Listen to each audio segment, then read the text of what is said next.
అందరికీ జై శ్రీరామ్. ఈ పనికిమాలిన ముండని ఎంత అన్నా పాపం లేదు. చచ్చినా పర్లేదు. ఇలాంటి వాళ్ళు పుట్టకుండా ఒకవేళ పుట్టినా గూడా సచ్చినా, పురుట్లో సచ్చినా గూడా అంత బాధపడరేమో తల్లిదండ్రులు. ఇంత పెద్ద మాటలు ఎందుకంటున్నా అంటే, ఇది చేసిన బేకారు పనికి మీరు గూడా తిట్టుకుంటారు. ఛీ! ఇలాంటి వాళ్ళు భూమికి తక్కువేం కారు అని మీరు గూడా అనుకుంటారు. అసలు నాకైతే ఆ వీడియో చూసాక చాలా అంటే చాలా బాధనిపిచ్చింది. ఏం జరిగిందంటే, ఒకవేళ మనం అనుకోవచ్చు తల్లిదండ్రుల పెంపకంలో ఏమన్నా పొరపాటుందేమో అని.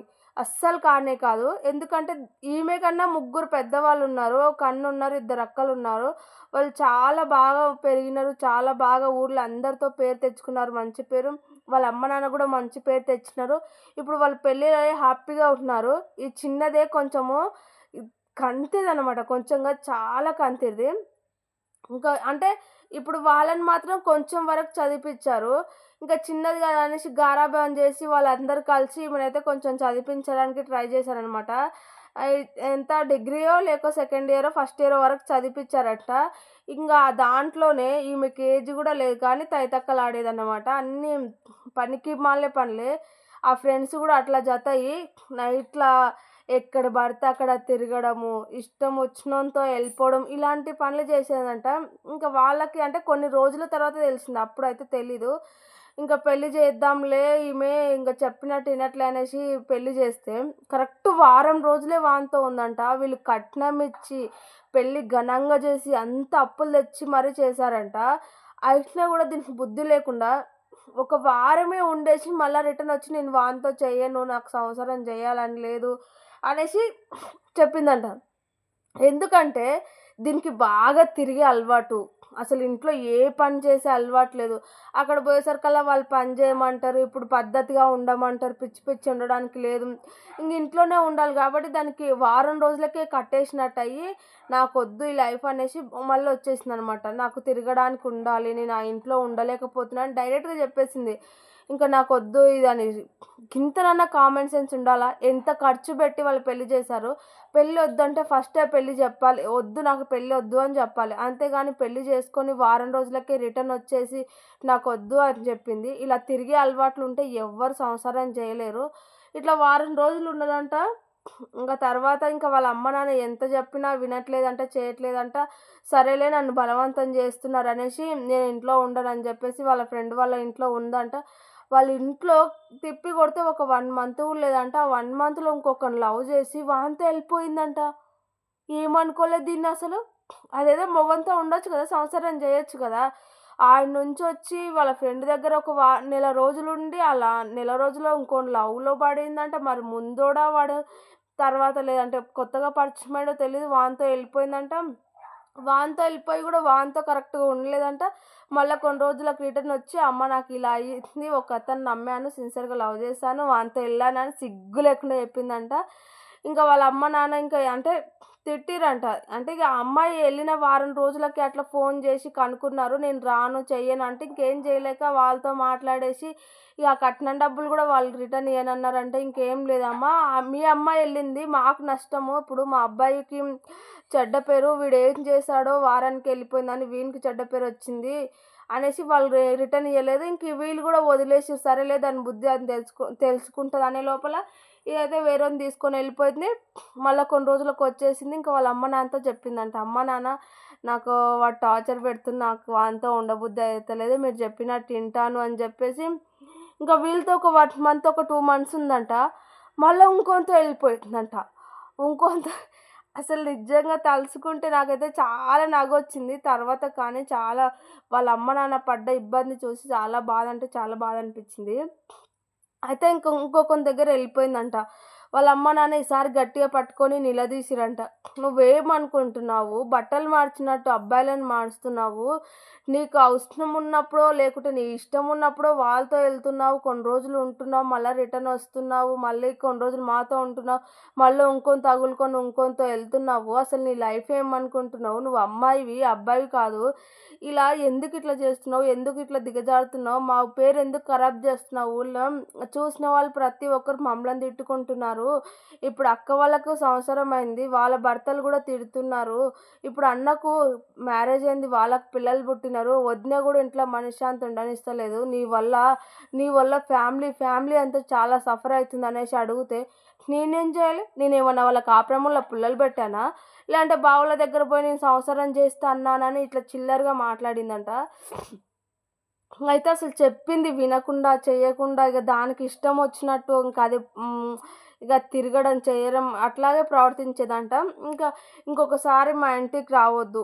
వీనితో వెళ్ళిపోయినావు గదా! ఇంకొకసారి మా దగ్గరికి రావద్దు. మాతో మాట్లాడదు. ఇంకా మాకు చచ్చిపోయిందనుకుంటాం కూతురు. మేమేదో పొరపాటయ్యి నిన్ను పెంచి పెద్ద జేసినావు. నువ్వు మంచి దారిలో నడుస్తావనుకున్నాం గానీ, ఇట్లా పనికిమాలిన దారిలో నడుస్తావనుకోలేదు. మా దాంట్లో ఎవ్వరు లేరు. మేమంతా పద్ధతిగా పెరిగినాం. మా పిల్ల గదా అనేసి నువ్వెన్ని తప్పులు జేసినా నేను కప్పిపుచ్చుకొని నా వెనకేసుకొచ్చుకుంటున్నా. మా మాట ఇనకుండా ఇంకా దిగజారుతున్నావు. అందుకే ఇంక నీకు మాకు సంబంధం లేదు. నువ్వు చచ్చినావనుకుంటాము. మా జోలికి రాకనేసి ఆమె అయితే ఫోన్‌లో మాట్లాడి ఫోన్ కట్ చేసేసిందనమాట. ఇంకా వానితో కొన్ని రోజులున్నది. ఎందుకంటే దీనికి తిరిగే అలవాటు. ఎవనితో పడితే వానితో మాట్లాడేది. ఎవడన్నా కొత్తగా పరిచయం అయ్యిండనుకో ఇంక అలాగే. దాని ఫ్రెండ్సులు గూడా అలాగే ఉన్నారంట అంతా. మరి ఆ బేకార్ ముండలు ఎట్లున్నారో మరి వాళ్ళ అమ్మ నాన్న ఎట్లా పెంచుతున్నారో అర్థం కావట్లేదు. ఇంక అట్లా చేసి వీనితో కొన్ని రోజులుండి మళ్ళా వాళ్ళ అమ్మ నాన్నకి ఫోన్ చేసేసి, "అమ్మ, నాన్న నేనొస్తాను" అని మళ్ళా చెప్పిందంట. "నువ్వు ఈసారి వస్తే మేము ఊరేసుకొని సస్తాము. మా దగ్గరికి రావద్దు. మా ఊళ్ళో మా పరువు తీయొద్దు. మేము తినే అన్నం బుక్కెడైనా మా కడుపు నిండా తిననియ్యి. ఈ రేపో మాపో పోయేటోళ్ళకి మేము మనశ్శాంతిగా బతకనియ్యి. నీ జీవితం నువ్వు చూసుకో. మా మాట ఇననప్పుడు మేమేం చేస్తాం? మళ్ళా నువ్వొస్తావు. సరేలే అని నా బిడ్డనే కదా అని పిలిపించుకుంటా నేను. పిలిపించుకుంటే నువ్వు మళ్ళొస్తావు. మళ్ళీ ఇంకోనితో వెళ్తానంటావు. మా మాట ఇనవు. నీ అవసరానికి మాత్రమే మాతో నెల, 2 నెలలు ఉంటున్నావు" అనేసైతే వాళ్ళ అమ్మ నాన్న గట్టిగా చెప్పేశారు. ఇంకా ఇనట్లేదు. ఇంకా వాళ్ళ అమ్మ నాన్న ఇట్లా చెప్పేసరికి వినట్లేదుగా, చేయట్లేదుగా వాళ్ళు గట్టిగా అయితే వార్నింగ్ ఇచ్చారు. ఎందుకంటే వాళ్ళ పిల్లలు ముగ్గురు ఈళ్ళ అమ్మ నాన్నని గూడా తిట్టారు. ఇంకొకసారి పిలిపించుకోవడం గానీ, చేయడం గానీ చేస్తే బావుండదు. ఆమె మన మాట ఇనట్లేదు గదా, చేయట్లేదు గదా అనేసైతే గట్టిగా వార్నింగ్ ఇచ్చేసరికల్లా వాళ్ళు గూడా ఇంకా వాళ్ళ అమ్మ నాన్న గూడా ఆ అమ్మాయితో అలా మాట్లాడితే, ఆ అమ్మాయి అయితే ఇంక రిటర్న్ రాలేదు. వాళ్ళ ఫ్రెండ్ దగ్గరికి అంటే వాళ్ళ ఫ్రెండ్ దగ్గరికెళ్ళేసి ఉందంట.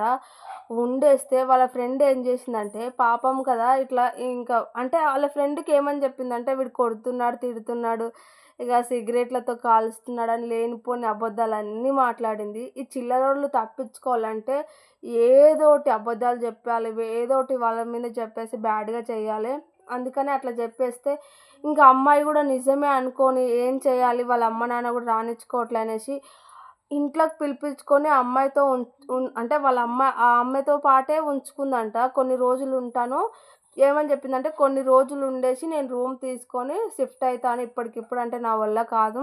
నా దగ్గర అంత మనీ కూడా లేవు. జాబ్ చూసుకొని నేను రూమ్ తీసుకొని షిఫ్ట్ అయితాను ప్లీజ్" అనంటే, వాళ్ళు కూడా ఉండి సరే అన్నారంట.